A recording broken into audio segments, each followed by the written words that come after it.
Morning, this is Tom, Negotiating with Jesus. I will do my exercises this morning. I'm going to talk just a little bit about why I don't do all these highly skilled guitar player exercises and show you these tricks and tips, which are super available online on YouTube.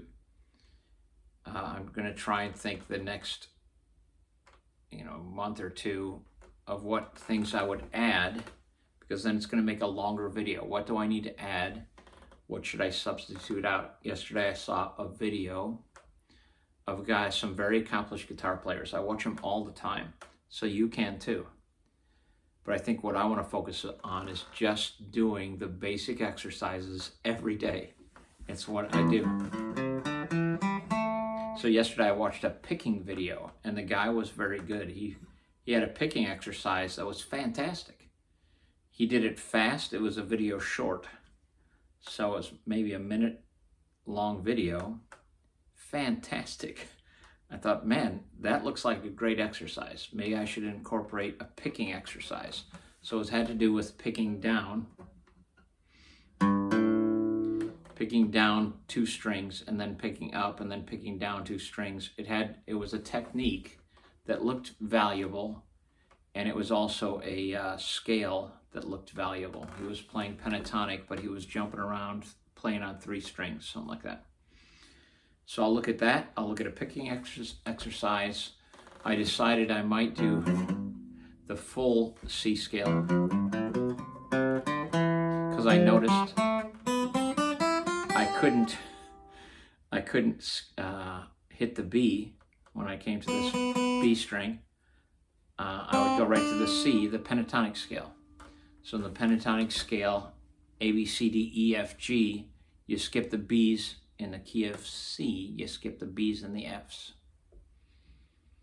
So A, C, D, E, G, you skip the B's and the F's. Whoops, now I have to skip the B. So I was doing this exercise every day. And this is what I think you should do. Whatever you do, do it every day. Get some kind of routine that you can build a strength of good basic stuff. And you'll find that is helpful enough to get you to average, which is where I'm aiming. We're aiming at average. And an average player can do all the things great players do. Maybe you aren't going to have great free-form solos, but you can kind of start figuring out what solos are. But ultimately, you can write songs. That's the whole game. That's why you listen to Led Zeppelin, because they wrote songs. And how great they were. There are all kinds of bands that became very famous for just they wrote songs. And out of the 10 or 20 albums, 2 or 3 of the songs are still played regularly, 20, 30, 40 years later. So, will your songs make the radio? Not if you're average. Probably not. My goal, though, is your songs will put something in the world that will keep it afloat. As AI comes in and takes the last vestige of goodness from humans and somehow says you need to sit and consume, this consumer society, you need to sit and just listen to what the best people do. You need to just sit. And it's going to, the AI is going to get into everything. So people are worried about going to cashiers and not having people scan the items. They aren't able to hand out change by a method that is old school, just knowing the math, how to, if you got $9.21, it should be 79 cents change if you gave them a 10. So these things are going away. Music, common music, the common people's music, it's going to be impacted in a way that I want you to be an average person that still plays. So I played a song on Sunday and I messed it up, and I'm willing to be embarrassed.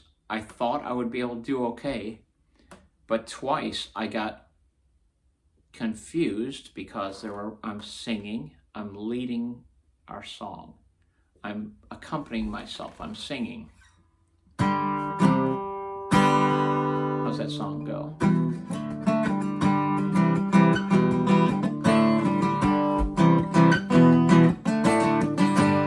G, C, E minor, D. That's what the whole song was. And then at one point I got a little messed up and I'm like, I don't know where I'm at. And then I had to reset and start over. Just keep going. I'm like, what the? Where? How does this go? Oh yeah. And I got back in. And if you're not willing to fail, you're not willing to try anything. Go ahead and fail. Go ahead and be embarrassed. Find places that you can play. So G, C, E minor. A great song for rhythm. So I need you to learn chords. You gotta learn chords. You gotta get to being able to play them in time.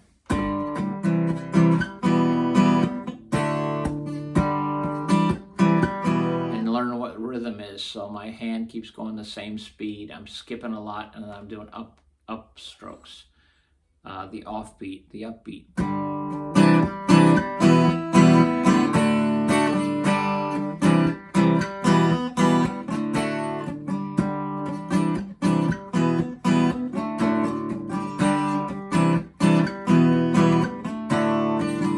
I'm trading my sorrows, I'm trading my shame, I'm laying them down for the joy of the Lord. So I messed up a little there, but who cares? So I'm an average player, I can do that.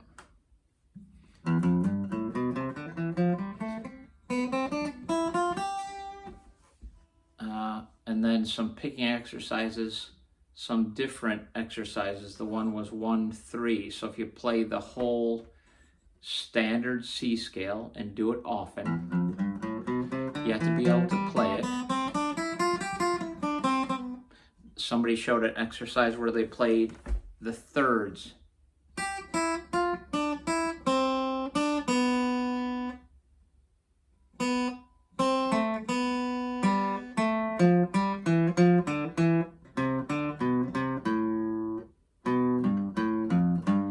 So that's an exercise.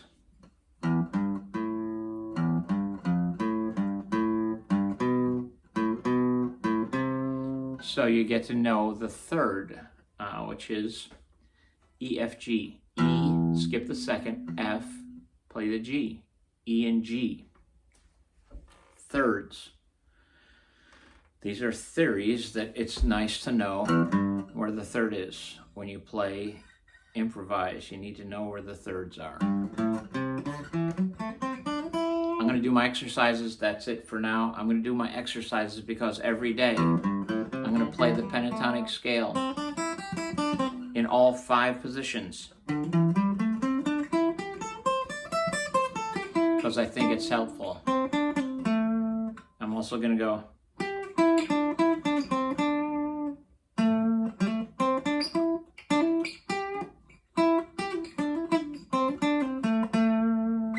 It's helpful to be able to slide between positions.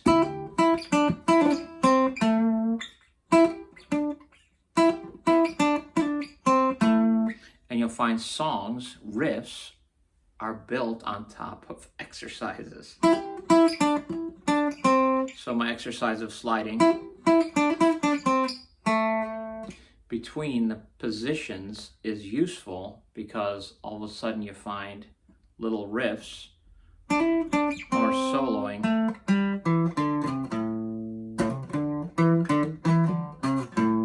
You'll find these things are laid right on top of your exercises. That's it. Play chords, play exercises. I'll do some picking and some other things sometime. It is now 9 minutes and 40 seconds in.